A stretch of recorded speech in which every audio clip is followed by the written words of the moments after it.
Gopijana Vallabha Girivaradhari Gopi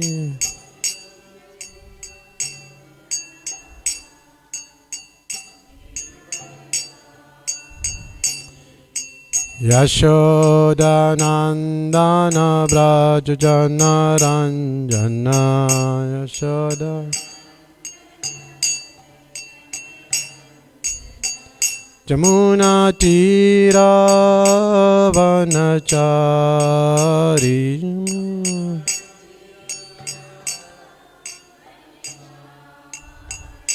Jaya Radha Madhava Kunja Bihari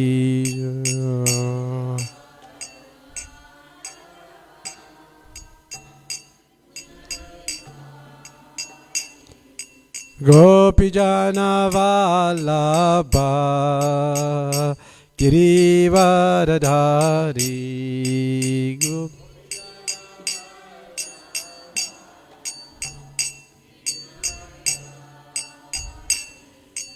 Yashodanandana Brajajana Ranjana Yashoda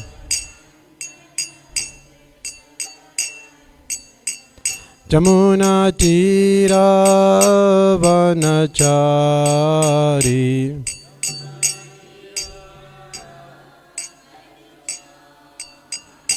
Jaya Radha Madhava Kunja Bihari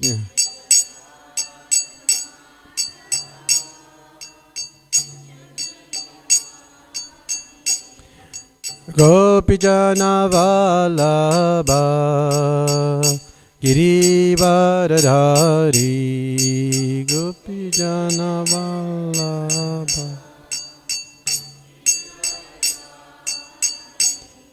Yashodanandana Brajajana Ranjana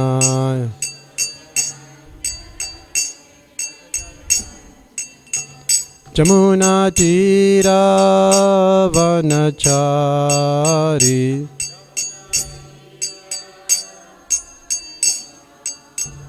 Yamuna Tira Vanachari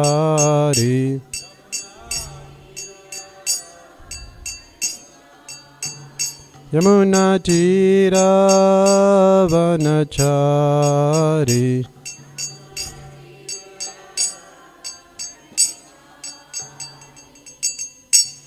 Jai Vishnupad Paramahamsa Pravijacharya Astora Shishyamat Divine Grace A.C. Bhaktivedanta Swami Prabhupada Ki Jai Vishnupad Paramahamsa Pravijacharya Astora Shishyamat Divine Grace Bhakti Siddhanta Saraswati Goswami Maharaj Prabhupada Ki Anantakoti Vaishnavrind Ki Naam Acharya Slayudas Thakur Ki Prem Sakaho Sri Krishna Chaitanya Prabhu Nityananda Shri Advaita Gadadhara Shivasadi Gaur Bhakta Vrind Ki Sisi Radha Krishna Gopa Gopinath Shyam Kun Radha Kun Giri Govardhan Ki Vrindavan Navadip Dham Ki Ganga Mai Jamuna Mai Ki Bhakti Devi Tulasi Devi Ki Samaveta Bhakta Vrind Ki Nitai Gaur Premanande.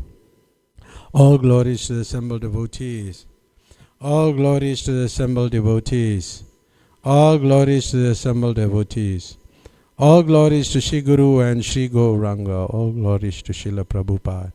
Srila Prabhupada Ki.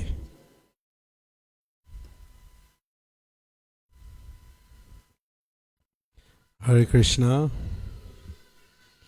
to everybody. We are discussing today from the Transcendental Diary by Harisuri Prabhu. It's the second volume, chapter 3. And it's in Fiji. April 28, 1976.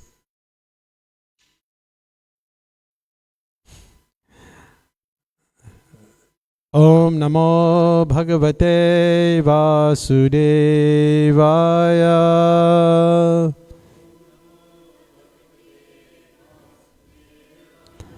Om Namo Bhagavate Vasudevaya.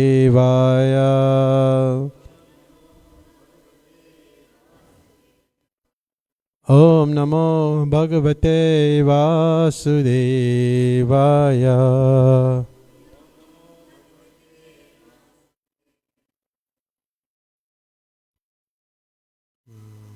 Okay.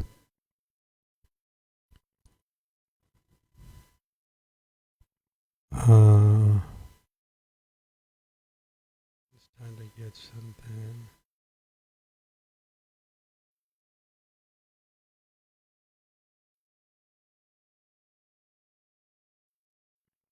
A minute.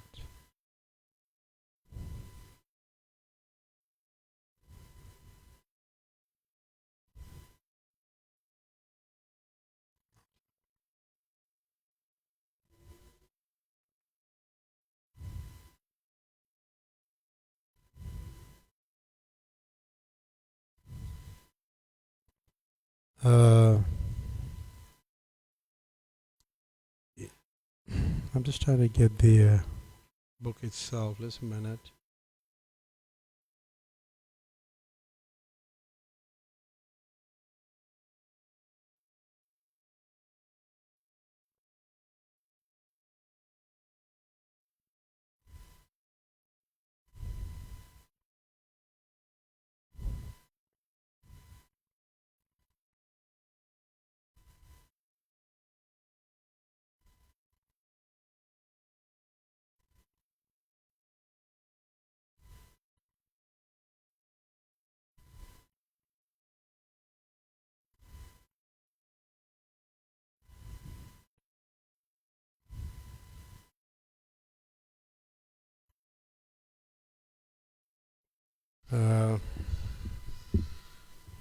So April 28, 1976,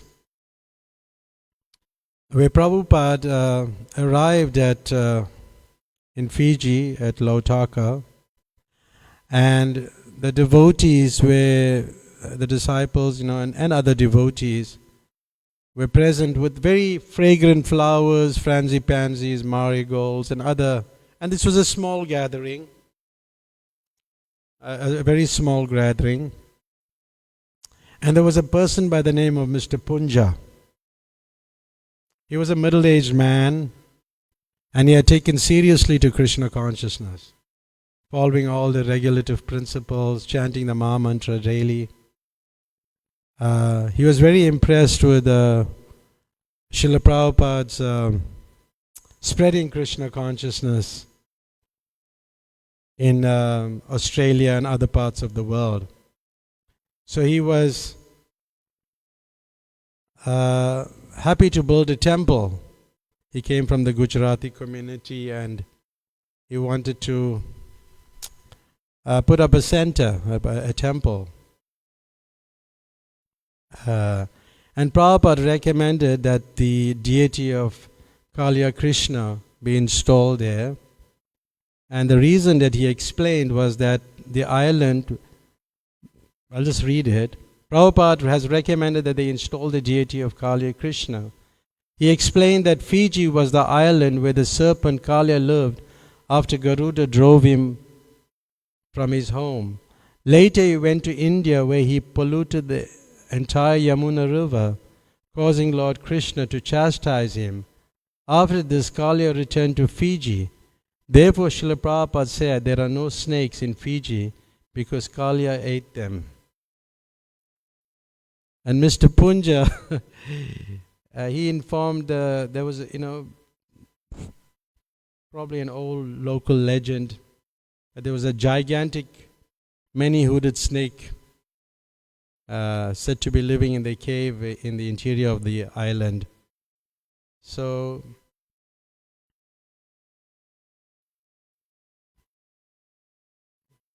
yeah. And they were discussing the temple, how the temple should be built, with so many domes and 3 domes. So Mr. Punja, the person who was at the airport, he drove to his brother's house. And when he went to his brother's house, he quickly settled everything so that, the dictaphone and other paraphernalia in a small room where Prabhupada could do his translation work. And then, then they bathed Prabhupada's feet with scented water. And that's that's the custom. But previously we used to do that, but not so much now. I mean, previously when sadhus came, we always, well, in the temple room, but we should do foot bathing ceremonies. And there was one devotee, but it's not in the Transcendental Diary. It was one of the recollections of Prabhupada's disciple, Ajamil. And he was like, he got his first initiation in 1972. And then he was in the temple in Australia. And he heard that, it's nice to drink the water that's bathed by a pure devotee, his foot bathed by the pure devotee. So he was like meditating on getting, Prabhupada's remnants. And the devotees, the president and his wife said, no, maybe you should do it. And so he made all the arrangement, got the scent, the water, a table, the towel, everything for drying Prabhupada's feet.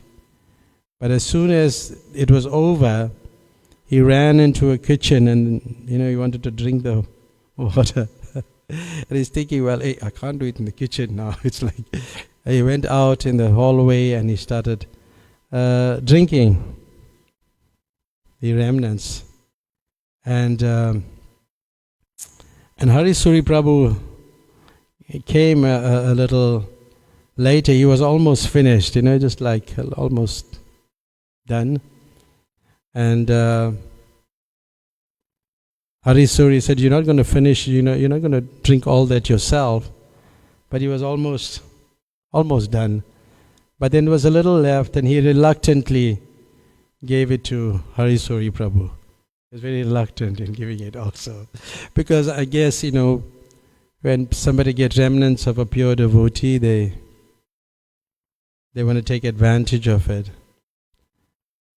But it's also good to share, it's also good to share the mercy. But he said, this was interesting, he felt so good. Therefore, especially, the association of a pure devotee, especially in the category of somebody like Srila Prabhupada, to get his remnants and to be in his association, as yesterday we were discussing, we heard so much about Srila Prabhupada, and last night I was hearing that song, Prabhupada's favorite song. It was about 17 minutes, I think, and Prabhupada explained each word, and it's amazing, the whole song. And, you can feel that very pure mood, and you feel very nice when you hear a pure devotee and take his remnants. But this devotee, he said, I felt as if my feet was not touching the ground for about a week. After taking the remnants, 1 week, he felt he was meaning he was feeling very good, he was floating in the air. It's such an experience that he had. It was such a purifying substance. And also because of my faith in the power of that water. He had faith that, if he have it, that he will benefit. Because sometimes we give people, what is this, They may not have so much faith in it. But if they drink it and with faith, then it has more effect. And he said, he's still, up till now, he's still around serving Srila Prabhupada. And he felt that really helped him to stay in Krishna consciousness. So therefore, to receive a Vaishnava is a process. And the process is, we receive them in a very loving way. We receive devotees, we put garland for them, we go to the room with them, to them, enter the room and honor them and offer obeisances. All these things must be done. You will benefit greatly. I've been practicing myself for quite a while, but I try not to miss these type of occasions. At least get some remnants, and it's very, very wonderful.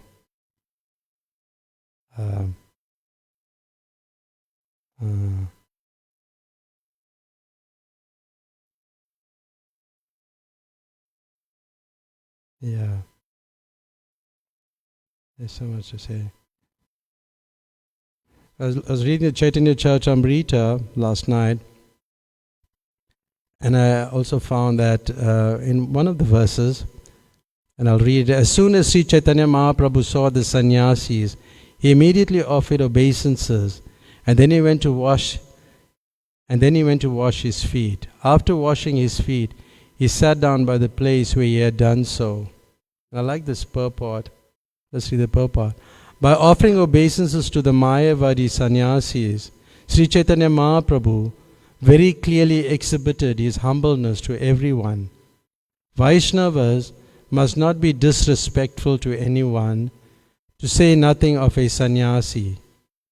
Sri Chaitanya Mahaprabhu teaches one should always be respectful to others, but should not demand respect for himself. A sannyasi should always walk barefoot. And therefore, when he enters a temple or a society of devotees, he should first wash his feet and then sit down in a proper place. I mean, sometimes things are not so practical for us. It just reminds us, even our spiritual master, we were going every evening for the Damodara Astikam, and you had, a servant will keep his shoe, and then he come out and then put his shoes on and then go back to the ashram. But that day, the shoes, the servant wasn't around, and he was not so happy, So we have to also be practical. Nowadays some things may not be so practical like this, but this is what's been mentioned. But in India, they still somewhat practice that.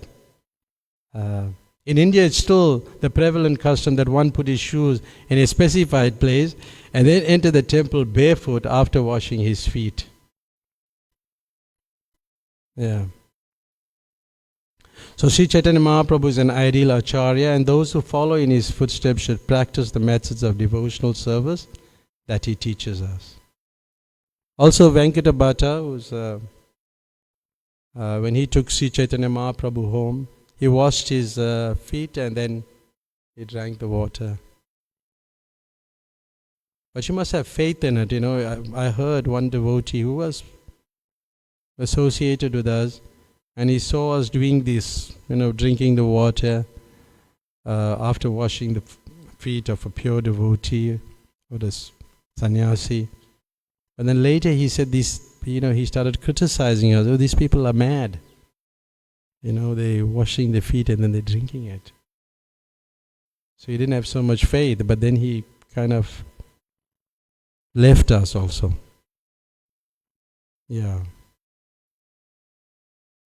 So then, so Fiji was, it's a very beautiful place, and on the 29th, the next day, the 29th of April 1976, so Prabhupada was relaxing, but he was disturbed in the night by dogs. Dogs were like barking. And sometimes when dogs bark in one place and other dogs hear them, they start barking. And this is what, it went through the whole area like that. Most of the town, the dogs were barking. And that prevented Srila Prabhupada from doing his translation work. So I was reading something else, and somewhere else I saw It was interesting what I read. Even in the cats and dogs society, you'll find one dog is trying to predominate by barking that I'm better than you.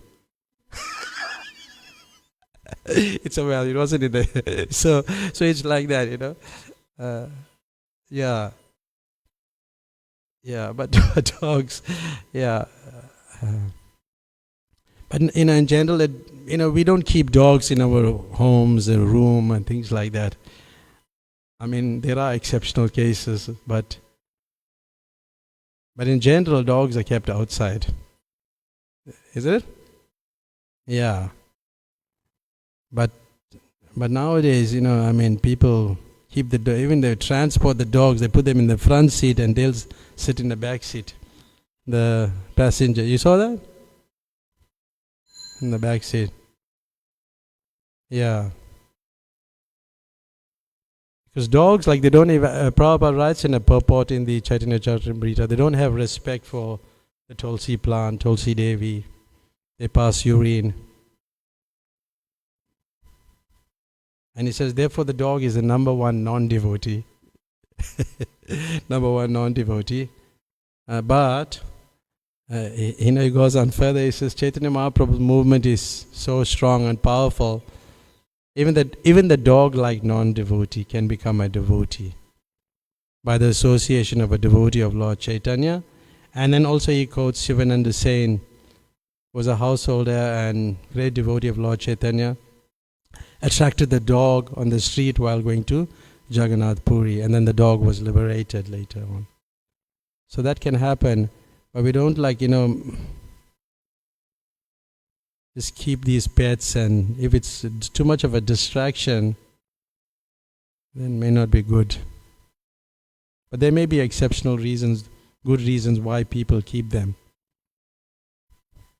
There may be those reasons also, yeah. Unless a person is seeing like a devotee, that dog is an advanced devotee. Right. Like, Prabhupada had a lot of exchanges with dogs, and he would be able to stop them from barking, or he could control them. So one day I wrote to Giriraj Maharaj and asked him whether Prabhupada is seeing that in the spiritual form, that dog, not seeing the dog, but seeing its spiritual form, its rasa, whether he's looking like that. But he didn't, I don't know, the response was not so clear. But anyway, he didn't comment on it. So I guess, we shouldn't be seeing now the dog, he's maybe a peacock in the spiritual world or something, and then, give him some great treatment. So yeah. So then,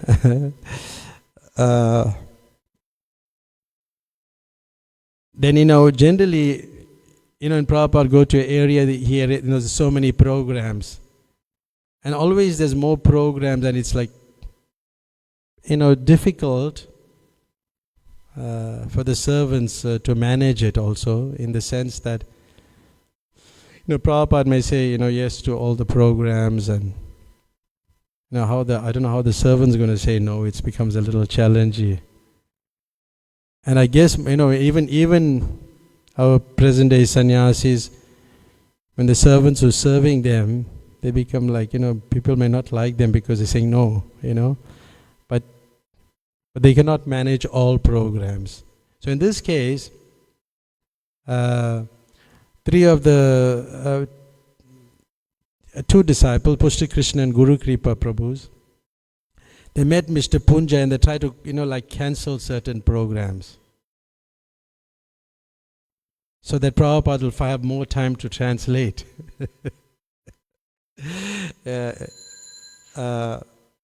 But they were like, the way Harisuri Prabhu, coercive is like a strong word. He said coercive tactics, disturbed Mr. Punja. They were like probably strong on saying him, Sisi Raghunath ki.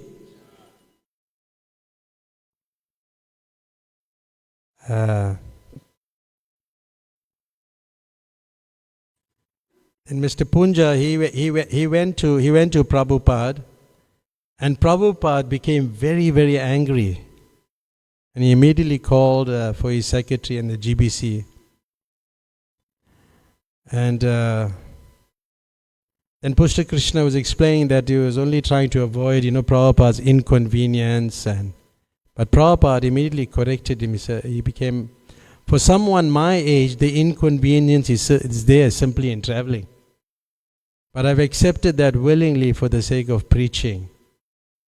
Now we are here for the benefit of the local men. We are in their hands, so now you make arrangement for whatever programs. We shall stay as long as required.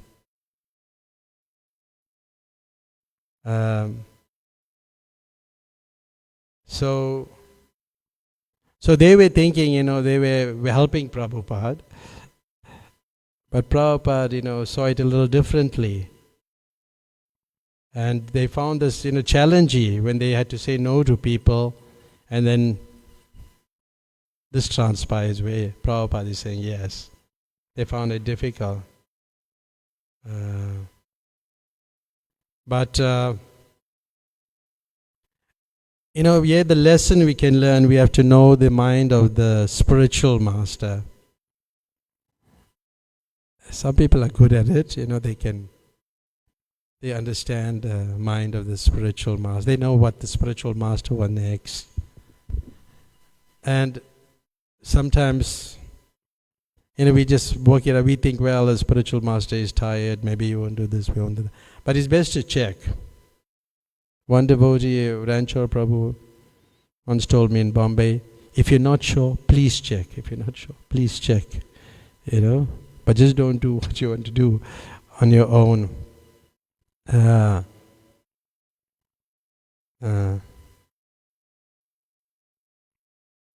Okay, yeah. So knowing the mind of the spiritual master, and that as you mature in devotional service, then you will know the mind of the spiritual master. Yeah.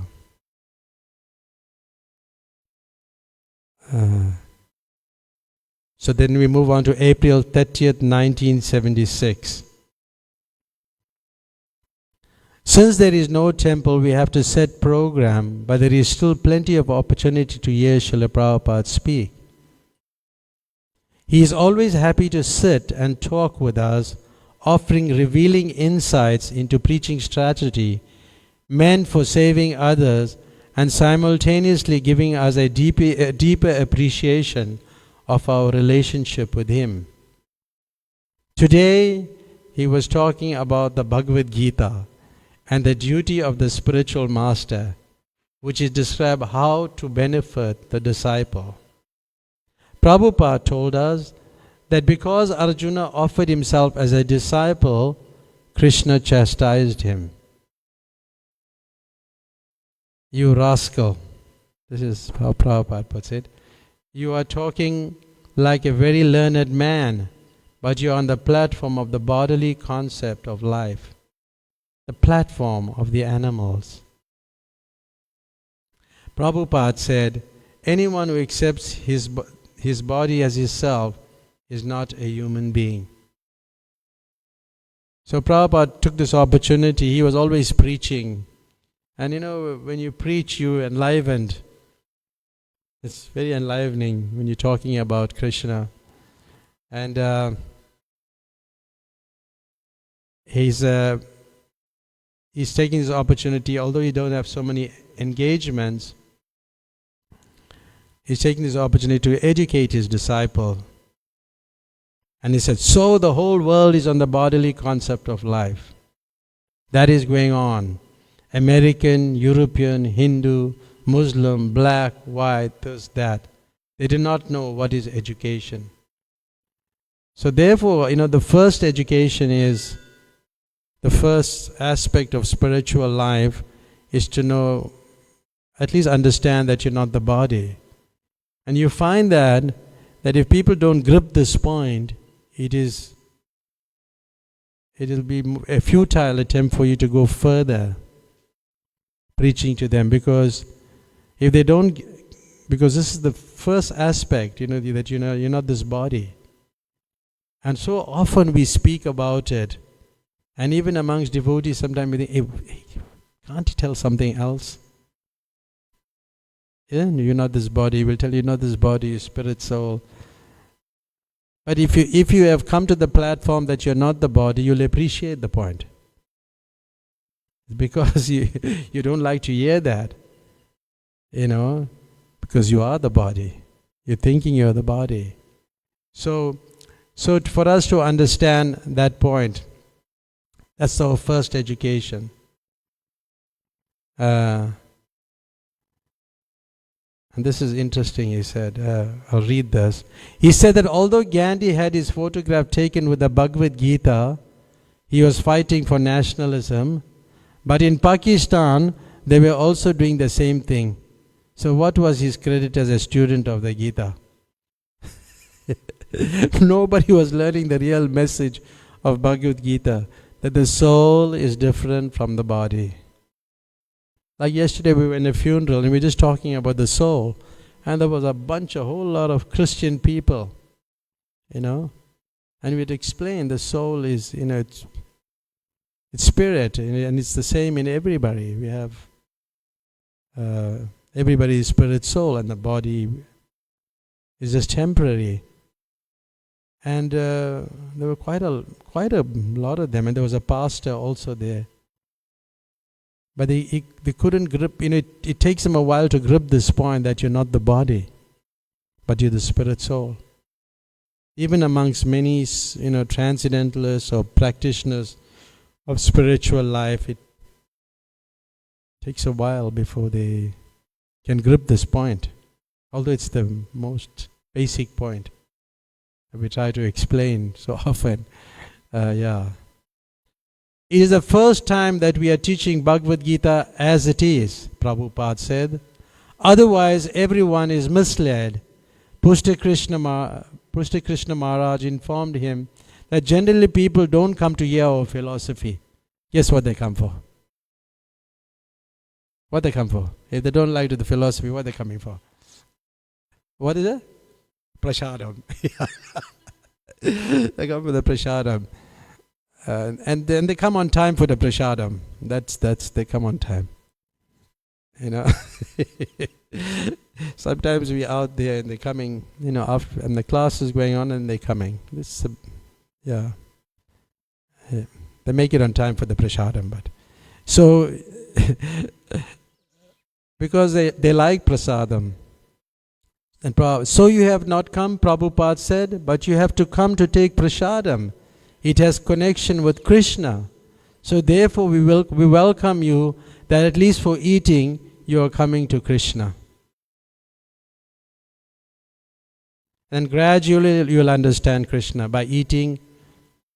And Krishna is not so easy to be understood, but we are giving you the facility to eat Krishna prasadam so that one day you can understand this movement. So we're very generous in giving Krishna prasadam. Bhakti Chaitanya Maharaj quotes one letter that Prabhupada said we should have cooks and we should be cooking for 20 people and serving, and that's not so practical now. We have to do what's practical also. We'll have too many people sitting here with us. And we'll have to hire more cooks. But anyway, so he was saying, but he was making the point that also, prasadam attracts the people, and it's good to give them. This is the policy. We are not poor feeding. That is not our philosophy. Remember that, huh? It's not that we just want to feed hungry people, poor people. That's not our philosophy. We do food for life, but we have to improve it. Because the rich man also has to get prasadam to connect with Krishna. In fact, we have to give them more. We have to give them more prasadam. It's so much more difficult for them to take to it.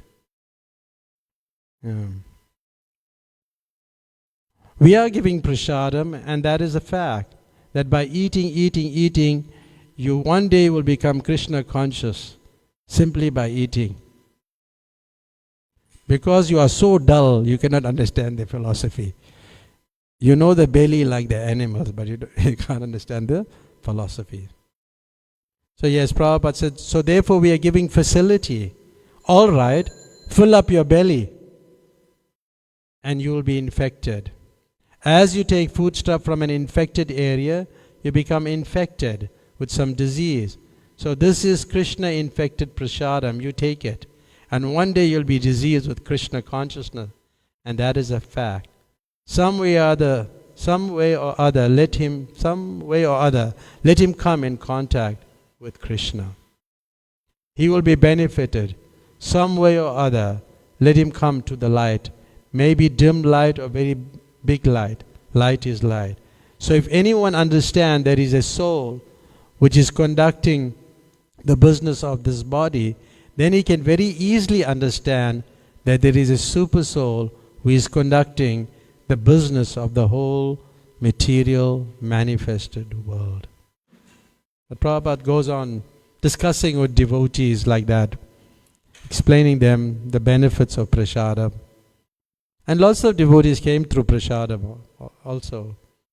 They just, they wait for the prasadam, they have it, and slowly then they come and start hearing the philosophy. Like that.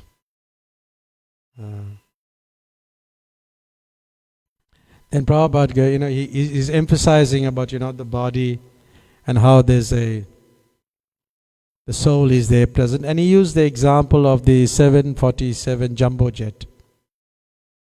Because he says that it's a big jet, but without the pilot it's useless. So therefore the pilot is more important than the machine, not the machine. So he was expanding on that. And then we move on to May 1st, 1976.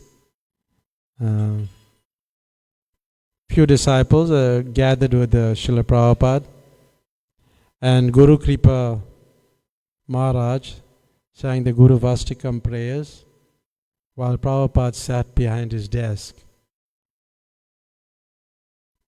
And then after a few verses, Prabhupada interrupted him because he was mispronouncing the refrain, Vande Guru, Sri Charanara Vrinda.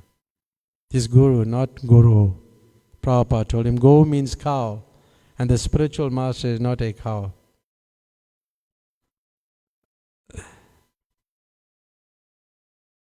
Yeah. So sometimes we make, we don't pronounce it properly. We may add things also. That's another thing that I've noticed, additions in songs. And I guess with the Jayadvaita Maharaj's Kirtan Standards book here, will be something that we all should try to read and follow the way Prabhupada did things, even singing bhajans, and so have to be careful. So then a program was arranged at a local school hall, and not many people attended. Maybe about 30 adults, some Indians, and some native people, Fijian people came. But Prabhupada was not disturbed by this. This is we must learn about preaching. Whoever comes, I said, we have to preach to them. Like sometimes when we go to our campuses and we're busy calling the people to come into our room to hear the philosophy, we're standing outside there, we have an American there, devotee. He's busy calling the people in. And sometimes he was successful in getting the people in, and they'd come and hear a little. And sometimes we enter the room, there's people sitting there, we tell them, no, sit, don't go, you please be comfortable, we got some snacks for you all, just remain. But after a while, slowly you'll see them leaving one by one. It's a few people. But we do the same things. We chant Hare Krishna, we have our talk. We do the same thing. So we must do that. And we can learn from Prabhupada. And he says, but Prabhupada, Sri Prabhu says it, was undaunted and spoke with same strength and conviction as he always does, completely unattached and transcendental to material concepts of profit and loss, success and failure.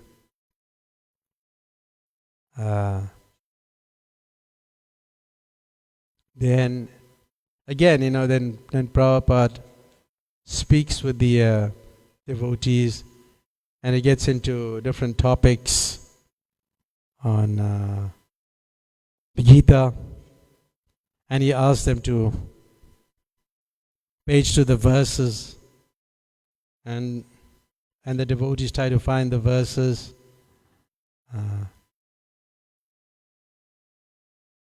Let's read this one. Discussing the position of the soul within the body, he had Guru Kripa Maharaj read out verse 7 from chapter 15. Mamamsa Jiva Loka, that one. Jiva Bhuta Sanatana, Manasasta Indriyani, Prakrististani Karsati. The living entities in this conditioned world are my eternal, fragmental parts. Due to conditional life, they are struggling very hard with the six senses, which include the mind. And Prabhupada would quote these verses. And it's important for us also to learn these verses, if we can, learn them. And the translation, you can explain it as best as possible in your own words is also okay. But we should support what we're saying from the scriptures. That's important. Then he gave a simple, effective comparison. So with this instrument, he's manipulating this machine as exactly the pilot. With so many electronics machine, he's working the flying of the plane. Where is it difficult to understand? This body is a machine. Then he goes on to quote another verse from the 18th chapter, text 61. Ishvaras Sharva Bhutanam here there say Arjuna Tishtati is quoting that verse, where the body is a machine. Yeah. And how the Supreme Lord is situated in everyone's heart. He quoted that verse. So the aeroplane is wondering, is going on. The aeroplane is wondering, this machine is wondering. So he's talking now, but the aeroplane is going, it goes up, it comes down. And then he quotes another verse from the 14th chapter text, 18 it was, I think. Yeah. Purvam gachanti satvasta, madhya tishtanti rajasa, jaganya guna vrittista, adho gajanti tamasha. He quoted that verse. Those who are situated in the mode of goodness gradually go upward to the higher planets. Those in the mode of passion live in the earthly planet, and those in the mode of ignorance go down to the hellish planet. So you can see how expert Prabhupada was. He just took an example and he expands on it, up, down. Because people think that, after this life, we're going to all go back to God. After doing so much of nonsense, you're going to go back to God. So, and sometimes people don't accept that we are going to lower species also. Lower species, yeah. So Prabhupada is speaking, and then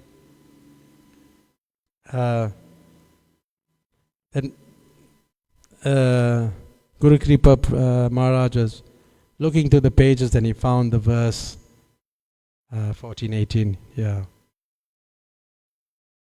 And then Prabhupada goes further. He said, if the pilot is third class, instead of going up, he goes down, then everything is spoiled. So everything is on the pilot. The machine is not important. The machine can go up if the pilot knows how to do it. And the machine can go down. So he's meaning that you can go to higher planets, you can go to highest,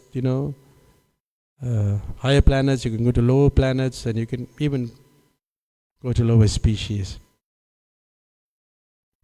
And then Prabhupada says, this is all happening, the plane is flying, but the landing is very dangerous.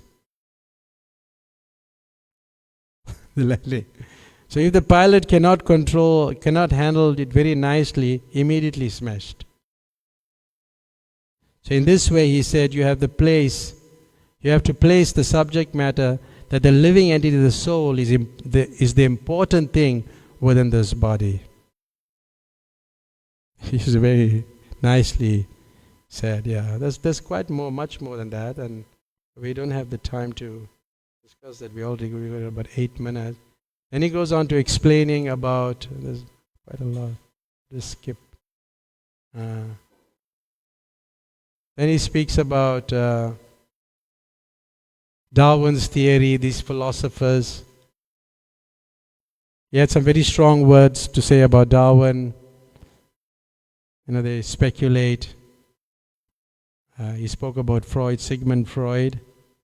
Probably you heard of Sigmund Freud. Well, I think he was an Austrian neurologist. Yeah, he was an Austrian neurologist.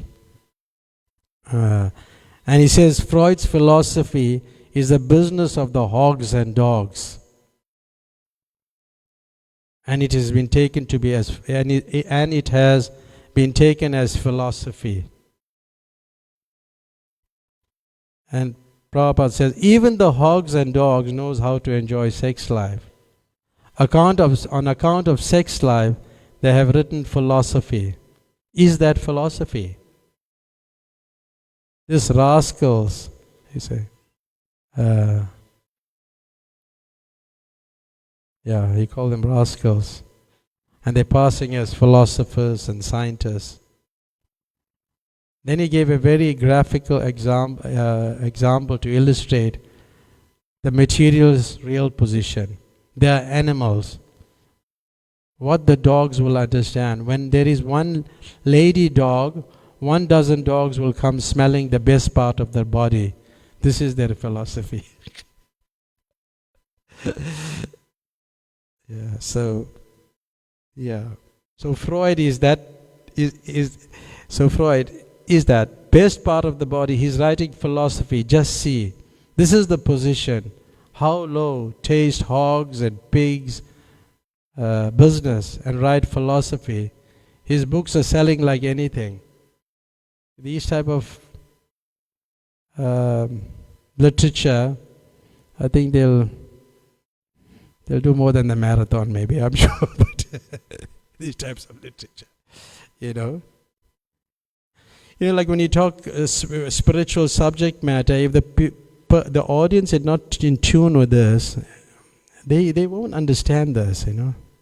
It's like even the most basic points, because they're not in tune, they're not aligned to spirituality. But as soon as you talk about material things, they become alive. Like yesterday at the funeral, so I spoke, and then the pastor was speaking. But whilst we were speaking, they were talking, and people were like just busy chatting and doing all kind of thing. But when the pastor was speaking, they became very, like he came with his suit and coat, and his coat, and they were like very attentive.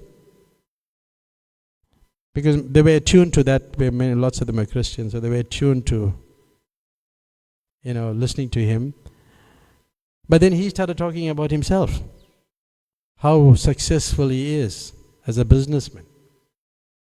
He got a bed and breakfast, many things. But I'm just making the point.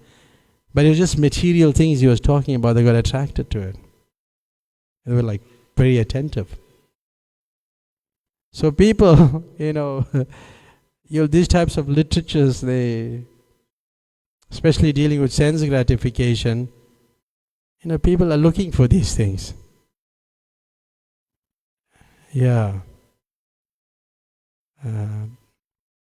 Well, Prabhupada spoke about other things. I'll just skip that.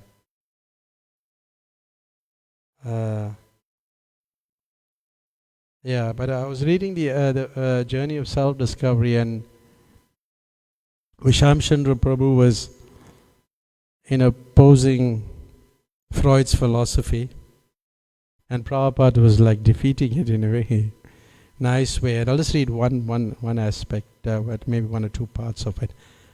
Visham Chandra. Sigmund Freud's idea was that many psychological problems originate with traumatic experiences in childhood or infancy. His method of cure was to have the patient try to recall these painful events and analyze them. Srila Prabhupada. But he did not know that one must again become an infant. After his life, one will be put in another womb, and the same traumatic experiences will happen again. So Srila Prabhupada was just so brilliant. Therefore, it is the duty of the spiritual master and the parent to save the child from taking another birth. The opportunity of this human form of life is that we can understand the horrible experiences of birth, death, old age, and disease, and act so that we shall not be forced to go through the same things again. Otherwise, after death, we shall have to take birth in a womb and suffer repeated miseries. That's one of them. Maybe we could just read one more. It's it's too much. Anyway, we'll stop here because we have 2 minutes more. If anybody have any comments or questions, I'd like to add anything. Okay. Srila Prabhupada ki